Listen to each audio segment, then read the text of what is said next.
Okay, what's up? Welcome to episode number 17 of the RUDIS Wrestling Podcast, brought to you as always by RUDIS. I'm here with my partner, Mr. Matt Dernlin. Matt, we got a bunch of Ohio stuff to talk about this week. So you know what? I was actually secretly thinking in my head, Matt? What's that? Is that you're going to create all these tie-ins that I never knew happened, like you've already done a bunch in Ohio. Because I love the wrestling history. I love everything like that. And, you like bring connections together. And then, I was talking to Colette. He brought connections together that I never realized they went together. And so I always love it when that happens. So I'm hoping you rock my world today. Well, we'll see what we can do. It's actually was pretty fun this weekend. Obviously, I've been out of the state of Ohio, for well over 15 years now. So getting back into Ohio, getting reconnected with a lot of my past and the history of the sport as it pertains to Ohio wrestling. It was kind of nice going up to Askren this weekend and seeing the Ironman and seeing a lot of people that I hadn't seen in quite a long time. So a lot of fun. So we'll see what we can do about the 6 degrees of separation. There we go. Okay, so real quick, before we get to the Ironman, we do have a little, announcement. If you're paying attention enough, you probably noticed it. So we actually taped the podcast for 157 through 285 pounds for Las Vegas last week, and we had some technical issues. So we actually were thinking about going through that again today, and then Matt and I just said, hey, man, I know it's only a week ago, but it seems like ancient history. And so if you're 157 through 285, we love you, but we're sorry. We are not going to talk about it again. But there is one topic we are going to talk about, and that's the Mr. Gable Stevenson. And I think I have a unique take on this, Matt. And I haven't pitched this to you yet, so I don't know exactly what you're going to say. So, I was critical the first week. I wanted to see him do more against Derek White. He got the one takedown for 6, and then you brought up the next week that he tech followed the guy that wasn't very good. I don't recall what college he was from. What was it? And maybe NDSU, maybe something like that. I believe so. NDSU. Okay, yep. And so so I watched a couple of his Vegas Invitational matches, and here's what I thought. Okay, number one, I kind of feel like, this is me, if people don't know, it's a pro wrestling thing. I think he's playing a character. I genuinely do. I don't think this is Gable. I think this is Gable putting on a persona of what he wants people to see. And that's freaking smart. And you don't see that in 18-year-olds very often. Okay, now, before we get into this discussion, give us a little bit of backstory about what you're actually referencing. I know what you're talking about as far as, how he's competing his on the mat persona. Is that what you were talking about? Well, no, I think he's acting like a total dick, and I think it's on purpose. And so, everyone saw that. Everyone saw that clip where he roughed up the Michigan kid. Flo put that everywhere, right? But then, and I was like, that's kind of, kind of a little bit rough, but whatever, I can deal with it. A lot of people do that kind of thing. But then, where it really clicked for me, I'll tell you where it clicked, and you guys can all go watch this clip if you want. In the finals, he's wrestling the Utah Valley kid, and they go out of bounds, and he has his arm draped kind of around the shoulder and neck-ish, and he's kind of got the guy's ankle hooked. And they go about, and he sits there for a second, and you can tell he's like looking at something. You can't really tell what he's looking at, but there's definitely a pause. It's like 1, 2, 3, maybe 3 seconds. And then all of a sudden, he freaking boom, and he slams the kid. And I'm like, damn, he just thought about that. He just thought about doing that. And I think, here's in my head, I'm thinking like, what can I do to make people upset? And so because for me, I played that angle, right? In fighting, it was like, you just don't want to be vanilla. You want people to love you, you want people to hate you, but you don't want people not to care, because that's when they tune in. And most people don't figure that. Some people in fighting, they never figure this out. And there's a reason I'm getting a huge paycheck from the UFC, and it's because I figured this out a long time ago. And a lot of people want to see me win, and a lot of people want to see me get my ass kicked. And Gable, but as long as they have an opinion, right? I think so. And I think, listen, I could be totally off. I don't know Gable. I've never talked to Gable. I think he figured this out at 18 years old, or I don't know, maybe he's 19. I don't know. He's young. I think he figured it out. That's my take. I could be totally off. I mean, if he has figured out the entertainment entertainment component of sport and athletics at such a young age. That's pretty impressive. And to your point, we're talking about the little extracurricular stuff that he's doing, cutting guys hard on the head, pushing them out of bounds, back hooking them, throwing them to their back, after the whistle goes. Those are the types of things we're talking about, right? Because yeah, absolutely. But Matt, it's kind of on the mat too, because you remember in that Derek White match, he kind of danced on him a little bit. Remember in the middle of the match, he kind of did Ali shuffle, the Ali shuffle. Yeah. So, so I don't know. That's what I feel like. I don't like that. I'm not inside the kid's head. I don't know. I don't even know him. Never even talked to him. But everyone go back and watch that. If you watch that clip, it's the third period of the Utah Valley match in the finals. He thinks about it. He thinks, what should I do now? And then, bam, slams him. And then I'll tell you something else about Gable, though, that I got a newfound respect for him. And so on top of the fact that I think he's playing a character, which that would make me respect him for sure. Especially most 18-year-old kids don't want to be disliked, right? And then when you play the bad guy, you're going to get hated on. And so most 18-year-old kids are so fearful of that. So I got double respect if he knows he's playing the bad guy and he knows people are going to hate him. Double respect for that. Now, the other thing I got respect for is he was getting chippy with the Utah Valley kid. And at the end of the match, I can't recall what he tried to do, and the Utah Valley kid gets a reversal. And that Utah Valley kid popped him a couple times right in the face with a crossface. And most kids who are bullies or who are used to doing the smashing would react to that. They'd get up and they'd push them and act like they can't believe that happened to them. And Gable just took it. That's fine. I probably deserved it. So I love that part of it too. That one of the handful of things that my dad was the most hard on us for when we were younger. I guess the principle he studied was, if you're going to dish it out, you got to take it. And he dished it out, and he took it like a champ. So I loved it. I got newfound respect for him. Obviously, I was following him. I'll probably follow him even closer from now on. Yeah, to your point, a lot of college coaches teach that type of behavior. Like if you're going to cut a guy, you cut him hard in his head. You make him fight to his feet. You don't just let him go and say, okay, I'm going to give you this one. It's like kind of exert your dominance even through the escape, right? So I don't know if this is necessarily something that Minnesota teaches, but I know a lot of programs talk about cutting someone hard in his head. Yeah, Iowa obviously is the main one. Obviously, and where I've kind of got a little bit of trouble where people giving Stevenson grief here is that the same thing that we're giving him grief about, cutting someone hard in his head, pushing him out of bounds, back hooking him, throwing him to his back after the whistle, those type of things. The same things that people are giving him crap about, they actually have lauded the Iowa Hawkeyes for that for decades now at this point, right? Iowa fans have. I remember I used to give Gilman and Ramos trouble for it. Ramos tried pushing someone off the stage at the U.S. Open, and it was like, I just don't understand why that's necessary. Someone could get hurt there. I think he maybe did push him off stage. So I find it to be this is what I live by. I do it between the whistle. Right? If they blow the whistle, I'm done. Listen, if I can't beat your ass between the whistles, then I don't deserve to be. I don't need to do it after the whistle, right? I want to do it when you're actually fighting me back. So if I can't do that, whistle the whistle. So I never actually can't stand that Iowa does the tough guy after the whistle thing. That actually really bugs me when they do that. So, but yeah, you're right. The same people who are saying that's just hard wrestling from Iowa. Like probably the worst one of all time. That is the most dumb. And this is actually between the whistles, so I'm kind of contradicting what I previously said. The Metcalf versus Caldwell, and there was 2 seconds left, and he pushed him while he's doing the backflip.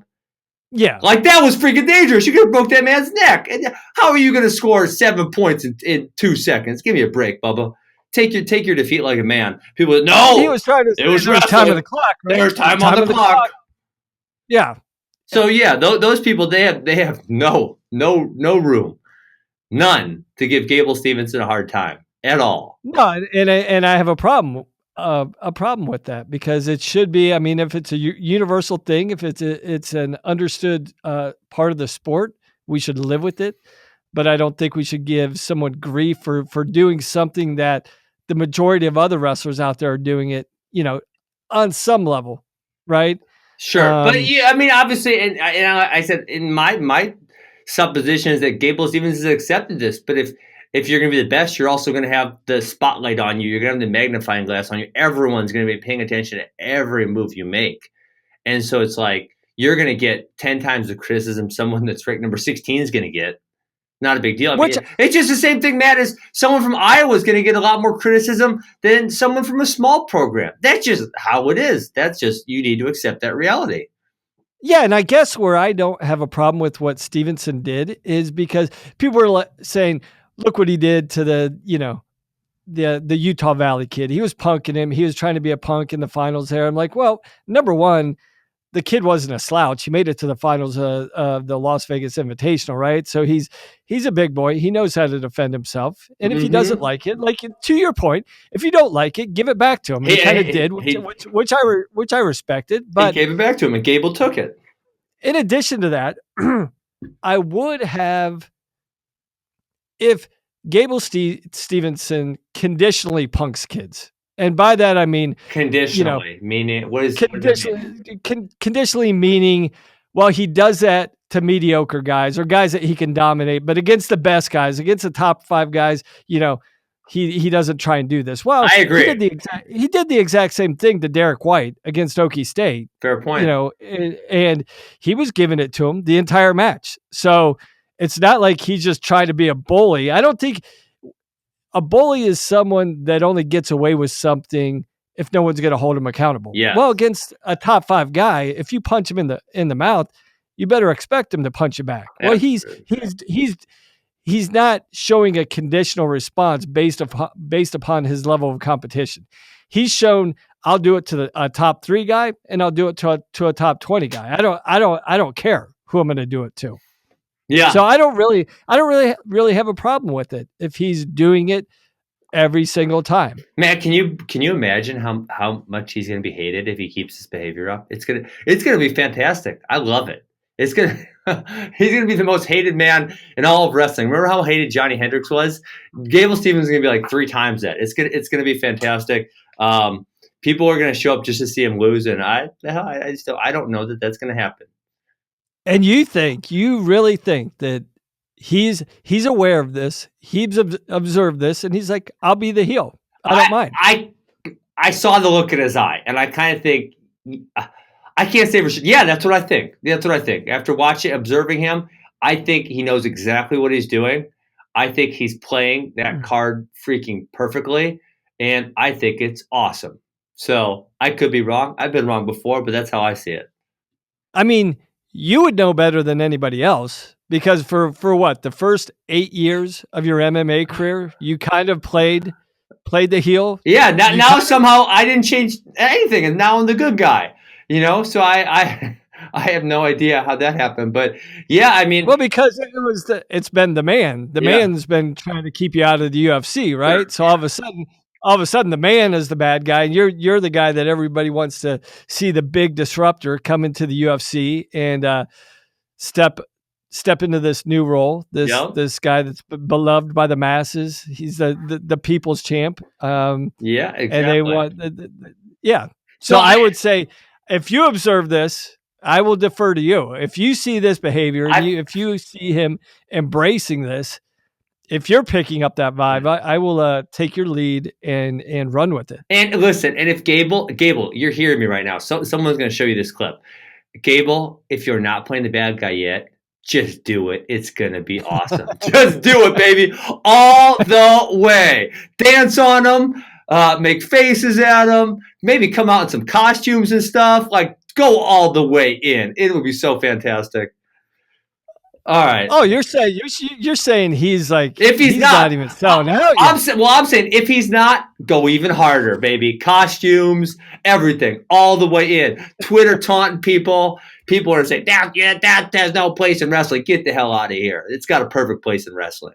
So I mean, that does segue in. I mean, there has been quite a bit of discussion in the last couple of years about, are these unspoken rules in the sport of wrestling starting to be broken? Like, we should be humble. We should be respectful. We shouldn't talk or try and create any entertainment outside of what goes on in between the lines in those 7 minutes. It's dumb. It's dumb. You're saying those people, Matt, those complainers that are saying everyone should be humble. Everyone should say my next opponent's really tough. Everyone should say this. Those exact people who are saying that are saying there's nobody in the stands. This sport is dying. Why aren't we on ESPN? Well, you idiots don't realize that what you're saying is in direct contradiction of each other. Like, you can't have one without the other.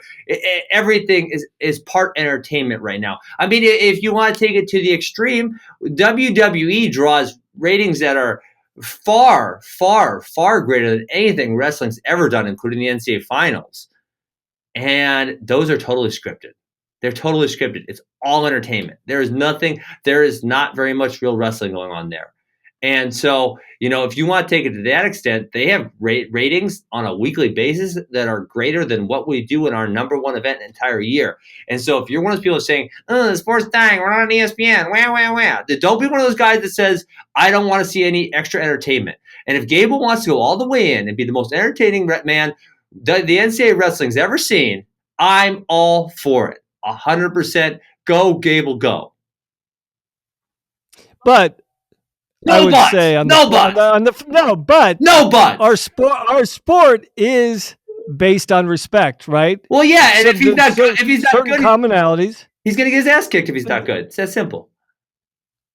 No, but I think a lot of people out there would say one of the defining parts of our sport that separate us from a lot of other sports is a mutual respect for our opponents, the way we train, the way we compete, the way we battle against each other, and then the way we are respectful after the match too. And, so there's probably a big segment of the wrestling audience that's saying there's no business for these types of things. But that's what you realize. In the sport of amateur wrestling, no, right? This is where you're wrong. Is Gable doesn't have to. This is what I was trying to explain earlier. Gable doesn't really have to be a dick. He could just play one on TV. That's what I'm saying. I think he's playing. I don't think he's really that guy, and that's what he should do. And so, if you look at pick another sport that has a great following. There are within that sport, especially the individual ones, there are entertainers. There are people that say crazy stuff. There are people that do crazy things. And anyone listens, you enjoy watching those people. When those people come on, you don't turn it off. Even if you think you don't like them, you leave it on. And so, but yes, I think there are people out there that would say, oh, you're trying to water it down to the lowest common denominator. That people that truly respect and truly understand our sport don't believe there's any place for this. Yeah, but Matt, we got kicked out of the freaking Olympics. The people who are whining like that, they don't get it. They don't get it. We don't have time. We don't have time to whine and act about the purity of the sport. Listen, the results can remain pure. We don't have to change. One man, another man, they're going to go wrestle each other. They're going to figure who the best is. That is what's great about our sport. There's no team. There's nothing else. It's you, him. We're going to figure out who the best is, right? But there should not, in our sport, there's no necessity to have a prohibition on anything that would be deemed as entertainment. There's no need for that. It's totally unnecessary. We got kicked out of the freaking Olympics freaking 6 years ago. We can't forget that. Matt, how many programs have got dropped at the college level? It's hundreds. I don't know what it is. And it's well, I don't think they're being dropped because they lack entertainment. Well, Matt, I'll tell you if there's it is. If there's 10,000 people in the stands, they're not getting cut. If there's 10,000 people in the stands at every program, they're not getting cut because those administrators are saying, "Show me the money, money." Ben, that's what they're saying. There's not 1,000 people at men's soccer, women's soccer, softball, baseball. How many football programs got cut? Hockey. How many football programs got cut? How many basketball programs got cut? There should be a lot more, but that's a different conversation. That's a different conversation. They make money. You know how many bad basketball programs out there? They still make money out there. No, they don't. There's only a handful of basketball and football programs that actually make money for their sport. Well, that's strictly within the defined bounds of that because they don't count the donor revenue also. If you count that they're making money. There are very few college athletic programs that are operating profitably. And that has little or nothing to do with the entertainment value or why schools actually sponsor these sports. So why do they sponsor them? Because it grows the visibility and the credibility of their institution. Okay, so there's 10,000 people in the stands. Isn't that doing the same thing? Yeah, you know what 10,000 people makes? I mean, Matt, let me ask you this. Do you have any worry that Iowa or Penn State wrestling is being cut right now? No, but are those why? Because programs? There's 10,000 people. Let me ask you. No. I don't give a crap if there's 10,000 people. Yes, those you do. People, you care. I was not making money for the university, Ben. I don't care how entertaining it is. Iowa wrestling is not generating a profit for Iowa University or University of Iowa. But it's not far off. If it is, and they probably, if you add in the donor revenue, I would guess it's pretty close. It's not as close as you think. Not when you factor in scholarships, coaching salaries, operations, everything. You know, we're segueing into a different conversation. What I'm saying to you is like the entertainment value of wrestling is not the determining factor if the program is cut or maintained. Matt, so this isn't one of those situations where if a bear is chasing you and I, Matt, I don't have to be faster than the bear. I just have to be faster than you, or I have to push you down, or something, or trip you, or something to that effect to let the bear get you, so it doesn't get me, right? And that's when you think about programs being dropped. Yeah, there's a lot that are on the chopping. If you talk about within one university, there's a handful that are on the chopping block, mostly male because of Title IX repercussions. It's the swimming, it's the tennis, it's the. I wouldn't say, but what I would say to you, Ben, is there are situations like this going on all the time around the country where, you know, budgets are in jeopardy. You know, college budgets are overinflated. They're overspending. And so there's always a discussion why and who we should cut. But if wrestling's got 10,000 people in the stands, it's not getting cut. It's really, I think it's that simple, Matt. I think it's that simple. No, but there's more to the decision-making process than that. I mean, I would think what a lot of college coaches and how they work with their administrations a byproduct of the decisions they make. I mean, a lot of times coaches tend to take a combative attitude with their college administrators, and that factors into things. You know, this is kind of mushrooming off into a completely different discussion. Okay, Gable, be the worst guy. Be the most popular guy wrestling's ever seen. Be the bad guy. I love it. Right, let's talk about the Ironman. Okay. All right. So Ironman. Oh my goodness, is it tough? I guess that's the first thing that I have to say. I think it was similar. Is it similar in the sense as far as the entrance? There was, I believe, I saw a stat close to almost half of the top 100 guys were at the tournament, and 30%, 30 or 40% of the overall ranked individuals in the country were in attendance. I mean, you know, I have more knowledge about a lot of those middleweights because of the guys I've been coaching than I do about the uppers and lowers. I don't know why it is. We don't have any little guys who are competing for. Well, I have my guesses, but we don't have any little guys really competing highly at the national level yet. But we've had a lot of middleweights. We've had some upper weights. So I know a lot about the middleweights and like that. Say 32 to 50. Now, 52 wasn't that great. I take that back. Say 30. I think maybe 26 was the first really ridiculous bracket, if I remember. No, I take that back again. No, 120 yes. Was really good. 120 was really good. Ridiculously good. And then 32 was ridiculous. 32 was totally ridiculous.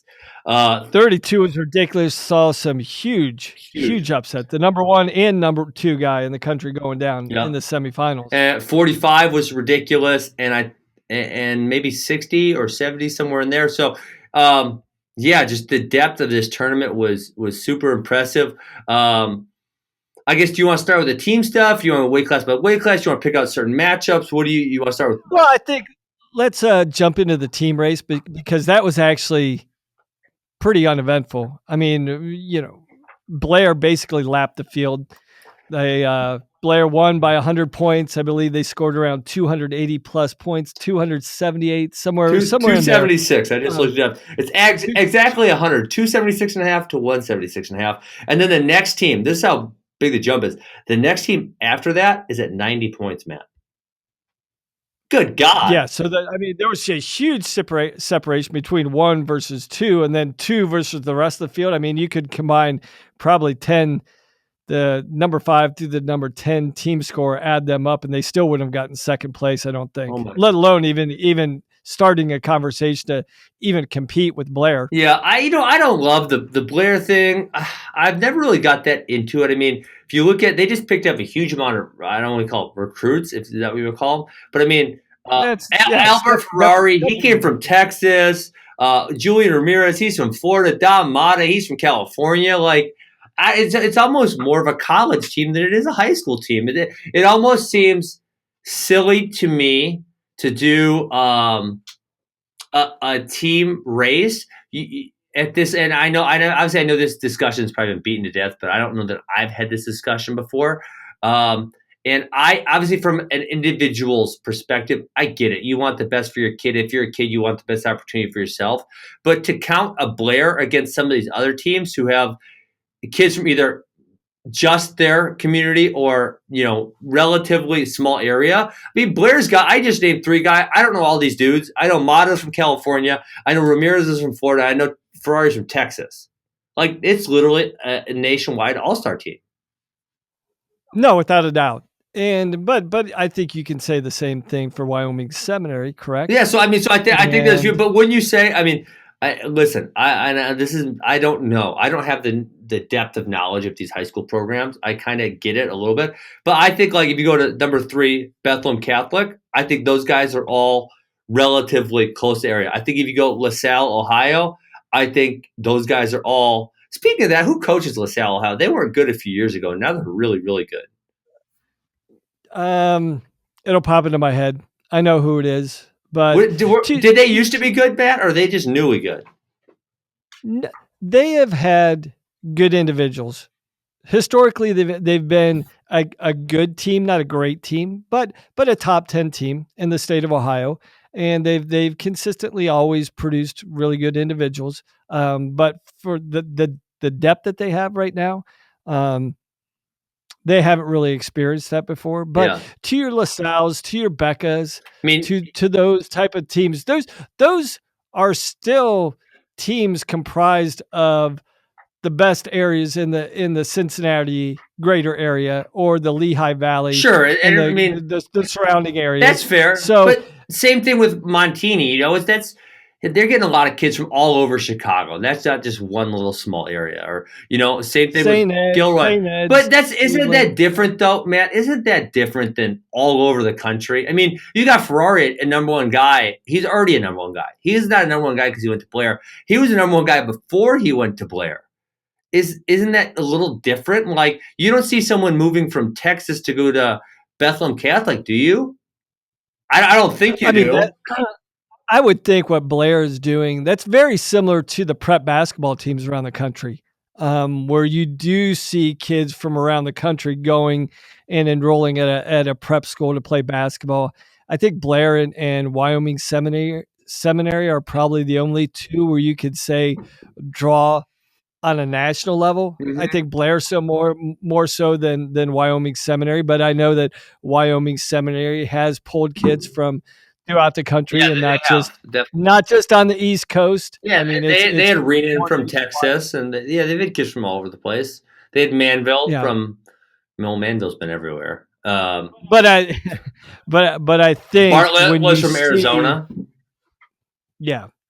So when you see this year, it became even more apparent because, I mean, Blair won by 100 points. They placed 12 out of the 14 guys. They put 6 guys into the finals. So, the disparity between Blair and the rest of the country was pretty much on display the first weekend of the high school season, where we haven't really seen this level of domination at the tournament for quite a while. Yeah. I think at least in the past 5 years, it's been pretty competitive. I know that Blair's come out the majority of the time, but going into the finals, the majority of the time in the last 5 years, at least the team race was still part of the discussion. Well, the team race was essentially over after Friday night at the Ironman. So there wasn't really a ton of things to talk about on the team side of things. Yeah. So outside of the fact that you could pretty much say Blair won the national title. Yeah, this weekend. I mean, this is. Oh, what did I kick?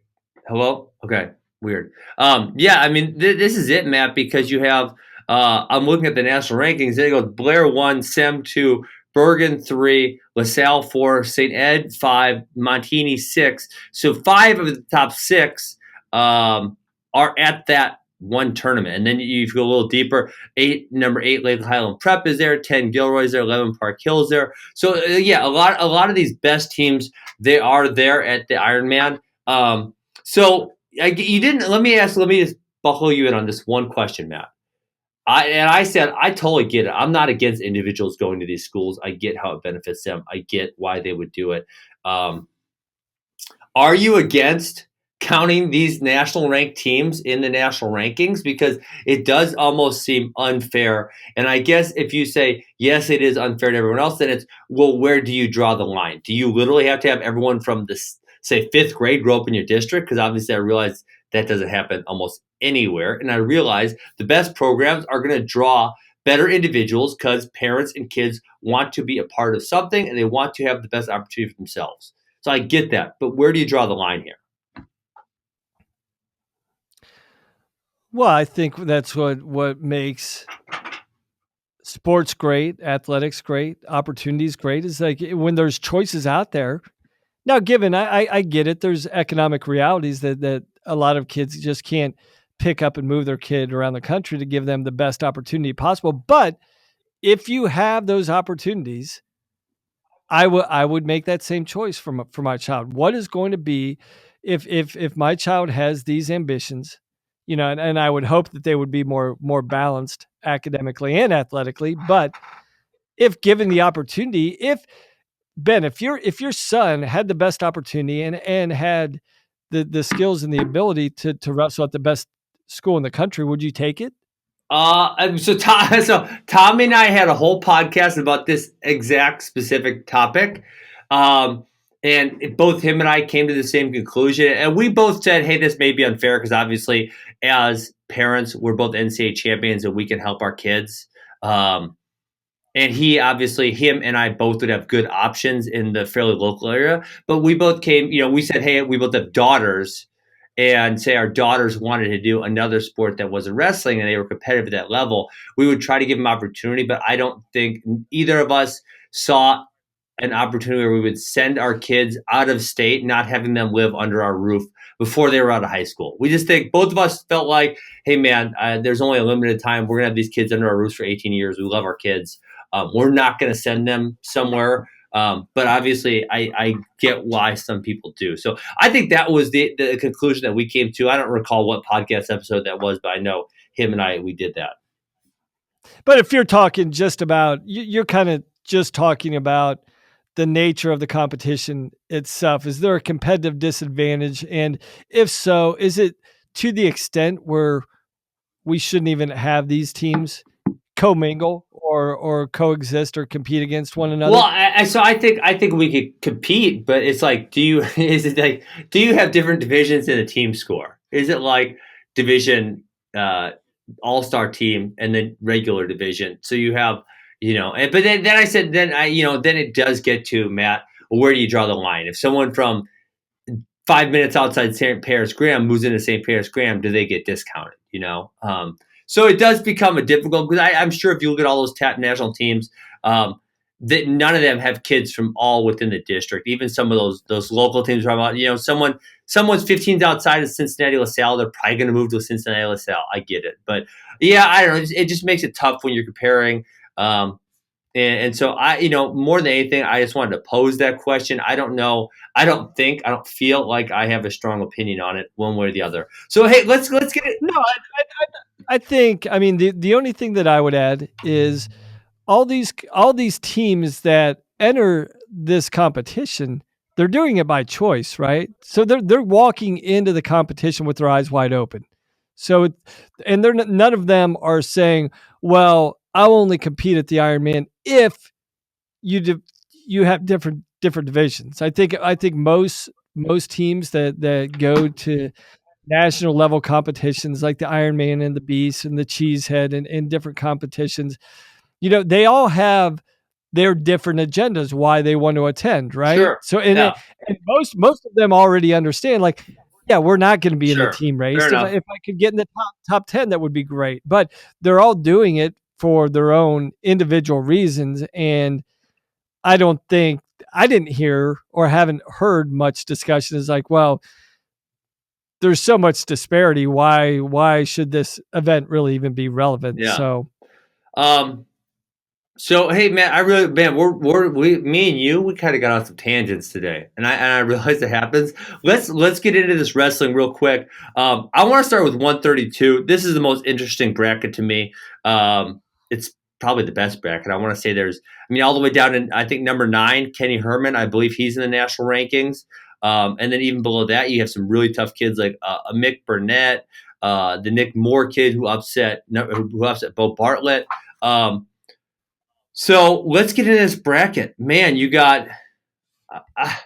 I feel like Tal Shahar snuck one in on D'Amelio in the semis. I felt like D'Amelio was more aggressive, and I feel like it was like almost just two stupid mistakes. Number one, he just dove in on that shot, and Tal Shahar had to go behind really easily.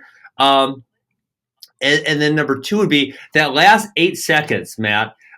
He's sprawling heavy on Frankie Tal Shahar, and there's maybe less than 8 seconds left. And Tal Shahar limps, and D'Amelio goes down. And it's like, Dylan, what'd you think he was going to do? That was his only option. His little only option was to limp. You as a number 2 or 3 guy in the country, you have to feel that coming. No, with Tal Shahar, like, I don't want to discredit him or take anything away because he made it to the finals, but man, D'Amelio he kind of gave it away. That's yeah. On his own accord. You were like, I was watching. I'm like, D'Amelio, what are you doing here? Yeah. Like, I felt the exact same way. It was almost like, what do you do? Like, if there was a way to lose that match, you sure found a way. And so, after I was so impressed with him at the Super 32, and I thought he kind of turned that corner. And now, that match, he did beat Bartlett, who's number 3 in the country in the wrestlebacks, but then he does lose to Decatur in the 3rd place match. So just, yeah, I don't know. I don't want to say too far good or bad. I think more for me, it was kind of an in-the-middle performance for Dylan D'Amelio. And then Jordan Decatur, obviously, who's going to be teammates with Dylan D'Amelio next year at Ohio State. What do you – I don't know. I'll go with your opinion. What's your opinion on Jordan Decatur before I give my opinion? Obviously, extremely talented. If you're just looking at athleticism, skill set, technique, he's got it. He does. Would I question his level of toughness? Maybe, possibly. In my overall assessment, when he gets in tough, really tough, draw a line in the sand. Who's going to come off that line first? I think maybe that may be an area where he's still needs some development. Yeah, and we'll see where he goes from there. Obviously, Van Ness, he's a beast. The wrestler. Oh my goodness, man! I think first year in the Blair lineup, right? Yeah, As a full-time starter. I believe so, and I don't know where he came. I don't know. I first saw him at Super 32 this year. I was very impressed. But yeah, I don't know anything about him before this. I don't know where he's from. I'm gonna look him up now. Yeah, he put one on Decatur. That wasn't really a match. 11-5. Really, I thought it was a pretty good match until he catches him on the back on his back at the end of it, and then freaking Decatur. And so I would say you said toughness. I'm going to say, and I did a Mental Monday about this. So you guys can scoop back in my Mental Monday history. But he tends to get tired. That's fine. He's more of a sprinter than he is a long distance guy, and so that's just what it is. But what he needs to realize, it's his decision-making ability, right? In that one where he takes injury time and it's 5-5, Matt. He takes injury time, and now Ness gets to choose bottom, and now Ness is up by a point. Van Ness is up by a point because he got to choose bottom because of the second injury time, and that was a thing where he probably should have known that. I mean, Decatur's got to help.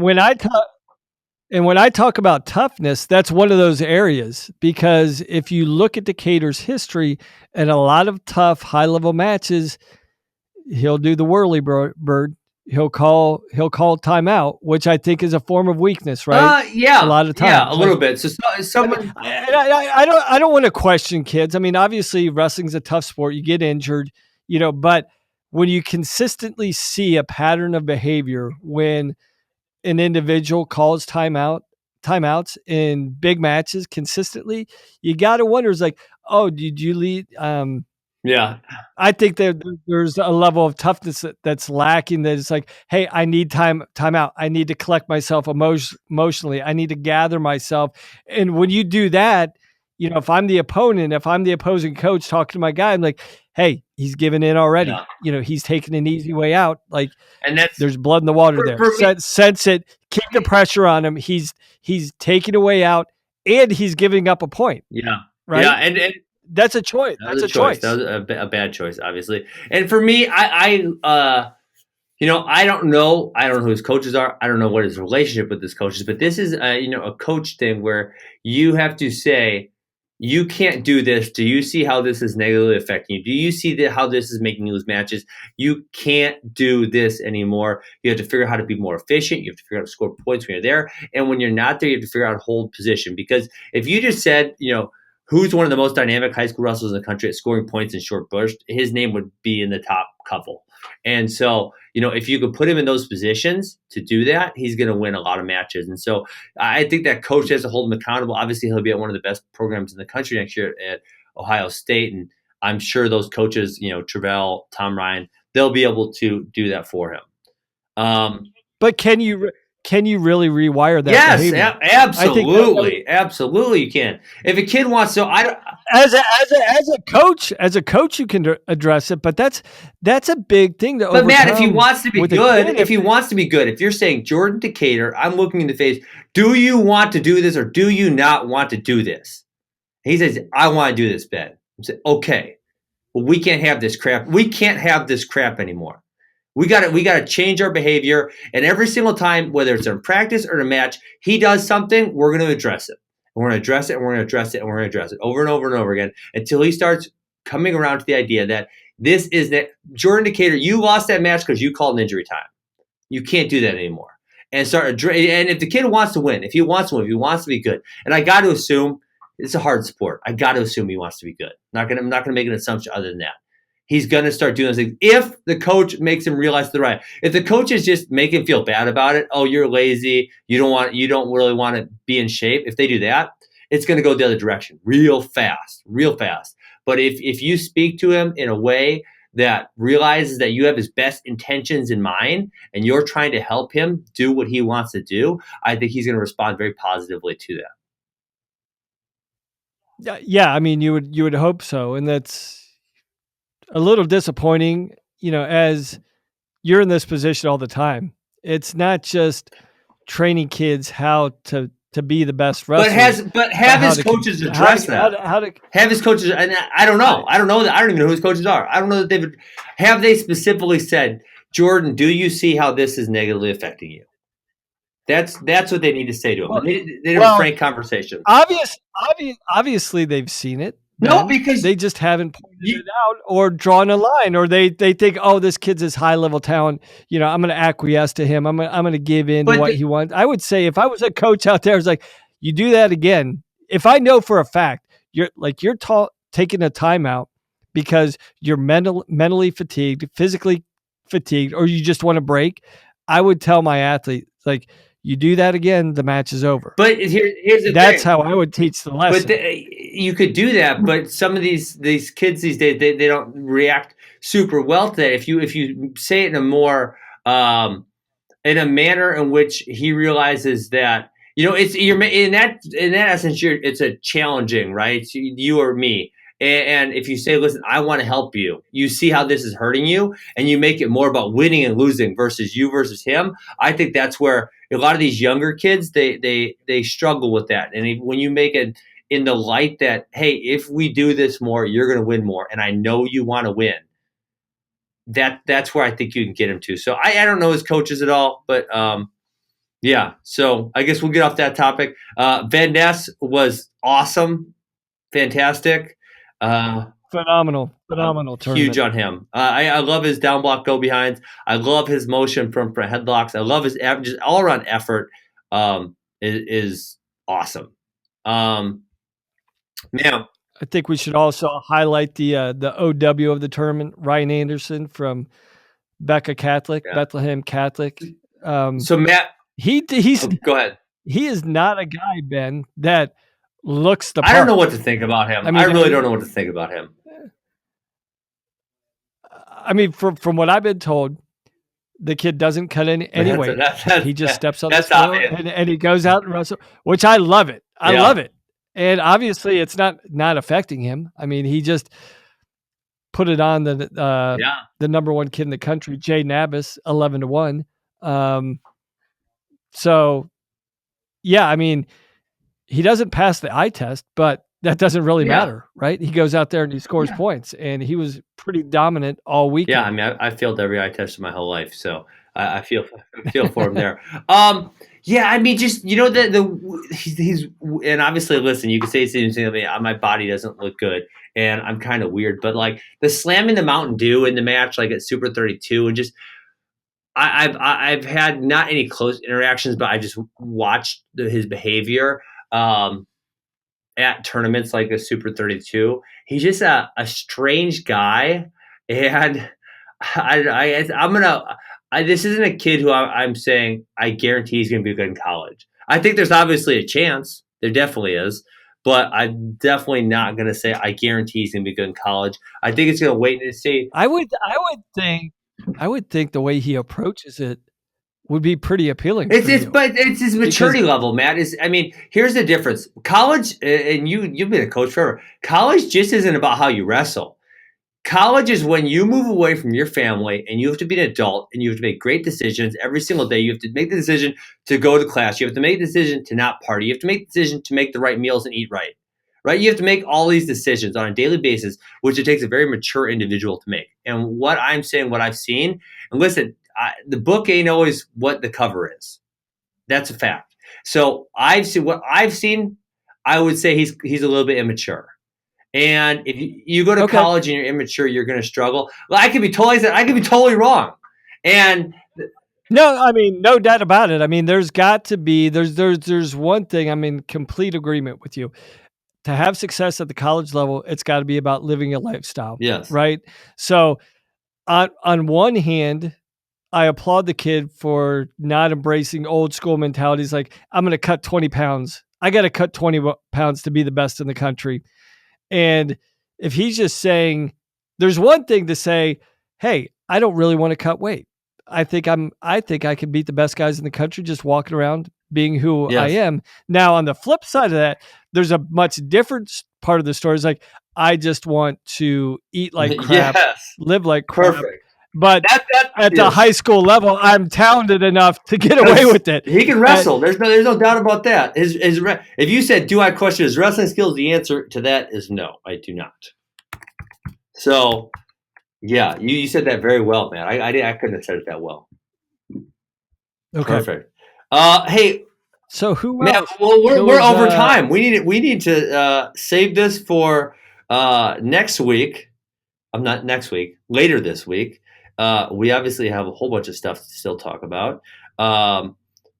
Man, yeah, we didn't even. Man, I thought we were gonna get all the way through the Ironman today. We talked about two weight classes, and really we only talked about 140. 145 was deep as deep gets, and we only talked about it a little bit.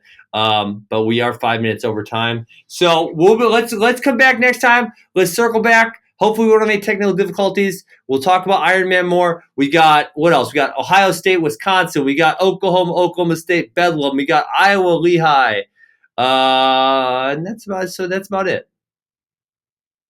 And then I think there's a handful of individual results that we could talk about as well. Yes. But yeah. Awesome. Okay, Matt. Well, that was a blast. I enjoyed it. Hey, I think that might have been our first fight on air. We got in a little argument, and I love that also. I think we need more. More of that. That's what the people say. Okay, great, Matt. I will talk to you later this week. Have a great day. Take care, Ben.